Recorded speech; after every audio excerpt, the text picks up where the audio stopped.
Po si Joe Air, twin stroller, good for newborn, nahiga po siya until 3 years old.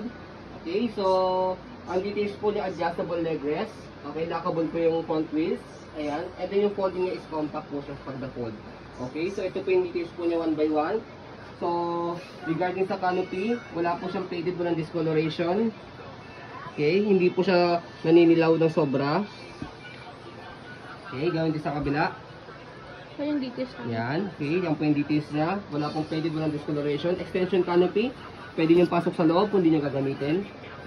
Yan, okay. So sa pad, okay po siya, wala ring faded, walang discoloration. Baliktaran po yan. Okay. So yan, kung parehas lalaki, pwede naman color blue. Or depende po sa inyo para may palatandaan po kayo. Ayan. 5 harness, sit na sit si baby, wala po yung putol. Ayan. Okay, ganun din sa kabila. Okay, ayan. So, front handle, ayan. Meron din po siya kasamang pad. So, dito sa gilid, pinipindot yan. Sa gilid. Ayan. Kahit isa lang po tanggalin nyo, okay lang pag lalagay nyo si baby. Okay. So, adjustable leg rest. So, may pinipindot dito sa ilalim. Ganyan po siya kapag nakaupo. Ayan. Okay, kapag nakahiga, angat yun lang pong ganyan. So, ganito po siya kapag nakahiga.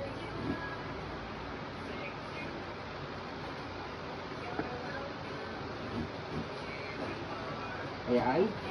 Okay, so mahaba po siya. Ayan. Okay, so regarding naman po sa footrest niya, ayan po yung details niya. Ayan, details ng footrest. Okay. Okay. May mga scratches po. Okay, pero yun nga po is normal with the pre-lab. Okay, so gulong, okay po siya. Easy to maneuver, nag-swivel. Pagka gusto niyo nang i-heli, angat nyo lang po yan. Yan. Para mag one way lang siya. Ayan. Di lang nag-swivel. Okay. So, baba nyo lang po. So, body frame sa right side. Ayan yung details.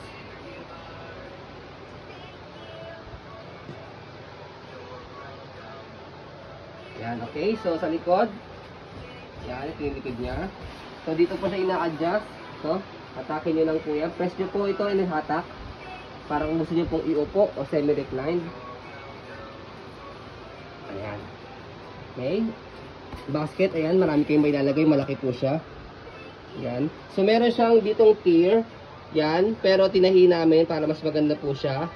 Okay. Hindi po siya pangit tignan. Ayan. Okay. So, itong scratch na ito which is normal kapag tinatayo po siya. Okay. Mamaya papakita po natin sa inyo pag pinold. Stopper. Ayan. Naka-cable po siya. Stop natin. Ayan. Okay, stop din sa kabila. Go. Ayan. Okay yung gulong. Body frame. Ayan yung body frame. Go. Ayan, okay. So sa handle, ayan details. Okay. So sa pag-fold sa kanya, make it sure na naka-fold yung canopy and then to slide. Ito, slide press, kasi hindi nyo malalaki yan. Ay, hindi nyo mapipindot kapag hindi nyo slide to. Slide press, tapos, yan. Angat yun, ang ganyan. Okay? So, mag-automatic lock yan. Wala na siyang lock sa gilid. Can stand alone. Okay? So, itong leg rest nga pwede nyo angat na ganyan. Para mag-compact folding. Ayan. So, ayan, as you can see, sabi ko kanina, nagagastusan dito kasi nga, stand niya po yan. Okay? So, sa pag-open, yan, slide press lang ulit. Slide press, tapos bukan nyo lang ganyan. Okay. Ay, lapot na. Lapot na.